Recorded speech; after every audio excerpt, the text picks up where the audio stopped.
আসসালামু আলাইকুম ওয়া রাহমাতুল্লাহি ওয়া বারাকাতুহু।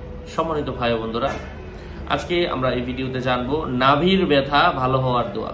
নাভিতে যদি কারো ব্যথা হয় কোন দোয়া পড়লে নাভির ব্যথা ভালো হবে। সাথে আছে আমি জুবাইর ইমাম, আলোচনা বুঝতে সাথেই থাকবেন। নাভির মধ্যে যদি কারো ব্যথা হয় তো এমন অবস্থায় সে যদি একটা দুরূদ রয়েছে, আল্লাহুম্মা সাল্লি আলা মুহাম্মাদিন ওয়া আলা আলি মুহাম্মাদিন বিআদাদি কুল্লি মালুমিল লাক, বিআদাদি কুল্লি মালুমিল লাক। এই দুরূদটা যদি কোনো ব্যক্তি পড়ে আল্লাহ সুবহানাহু ওয়া তাআলা তার নাভির ব্যথা দূর করে দিবেন ইনশাআল্লাহ। আমি আশাবাদী আল্লাহ পাক যেন আমার প্রত্যেকটা ভাইকে এবং বোনকে যাদের নাভির ব্যথা আল্লাহ পাক দূর করে দেন। আরো আপডেট পেতে সাথেই থাকবেন। আসসালামু আলাইকুম ওয়া রাহমাতুল্লাহ। এই দুরূদটা বেশি বেশি পড়ে নাভিতে ফু দিয়ে দিবেন। এভাবে কয়েকদিন করলে, কয়েকবার করলে ঠিক হয়ে যাবে।